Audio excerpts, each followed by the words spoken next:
What's up, designers? My name is John, aka The Design Guy, and today I'm reviewing one of your portfolio websites. This portfolio website comes from Liam, who's a student that just graduated and is having a hard time getting callbacks on the applications he's sending.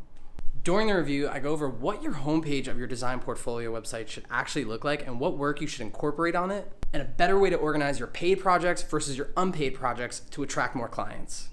If you're a designer, illustrator, photographer, or any sort of service provider that has a portfolio website, then go ahead and subscribe to this channel, as I always do videos just like this to help you attract more clients and present your best self. And with that said, let's get into the review.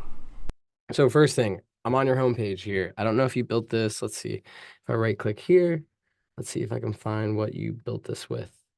This is cargo. Okay. When I come to a graphic designer's portfolio website, I'm expecting to see work on the homepage. And right now you just have these kind of big boxes with information, and I have to then click on different links to go and see the work. One thing that you can possibly consider is reworking your homepage so that work is there as soon as I get to your website. Those like tiles or thumbnails can lead you to specific projects, but rethinking how you want this homepage to look, I think, would be a big opportunity for you. I click into client work here.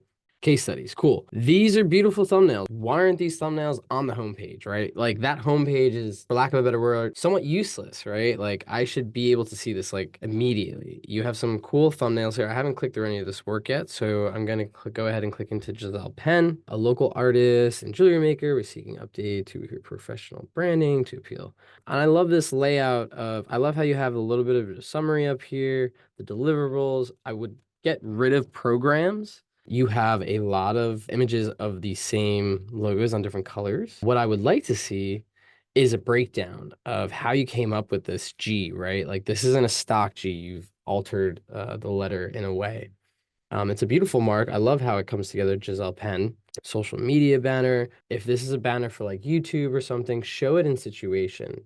If it's for Facebook, show it in the respective like browser window of a Facebook page, of her Facebook page, of her Instagram page, whatever it may be. Hey, if you're finding this video helpful, don't just stare.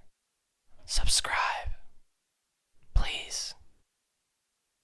Basically, from here up is the stuff that you've done, right? What I would usually recommend is like, if you want to use these photos to kind of set the story of how you arrived to creating the Giselle Penn mark and the logo mark and the symbol and stuff like that, that's fine.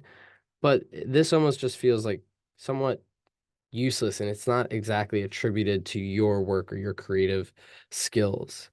And so to use these as like storytelling, like one or two photos here and there with mixed in with your work, sure. But I don't know if including a whole library of the photos.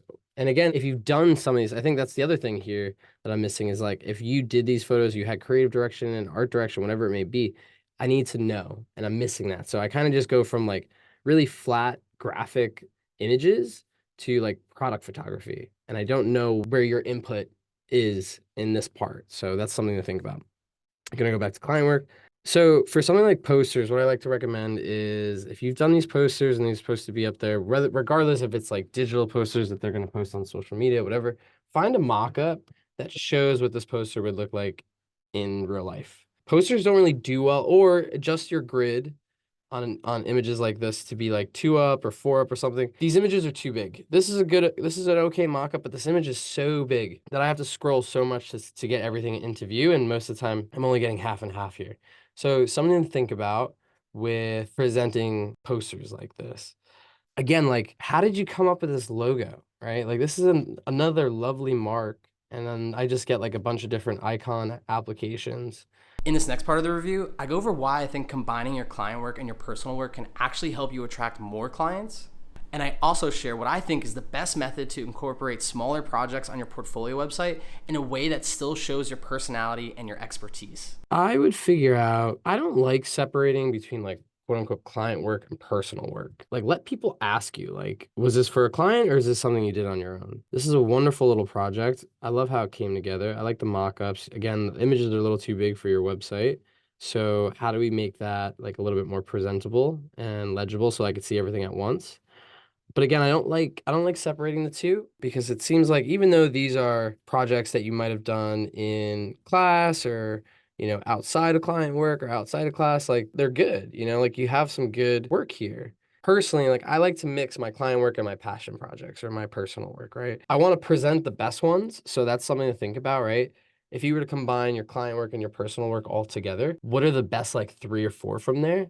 And then instead of having this differentiation between client work and personal work, consider making something like a blog or a playground or a sketchbook and put all those projects or all those like explorations, like this poster compilation, right? Have like all of this work where you're not going to necessarily spend a lot of time like giving detailed explanations and describing like the process, like put that on like a quote unquote blog page, right? Like a playground, a sketchbook or something like that, and let people navigate through it like that. I think the main thing with this is like with your portfolio website right now, updating your homepage to get like your most important, most like essentially your favorite projects up on that page, deciding how to present all your work that you want to show, like the work that you enjoy doing on another page called like work or something, and then anything in between that have on like a quote unquote blog page or something. So I think those are the two big things. That's it for this portfolio review. I hope you found it helpful. If you have any questions at all, feel free to leave them in the comments. If you would like me to review your portfolio website, then go ahead and check out the link in the description. If you're currently a student or you're currently working on your portfolio website, then definitely consider subscribing to my channel as I do portfolio reviews just like this to help you attract more clients and present your best self. See you in the next review.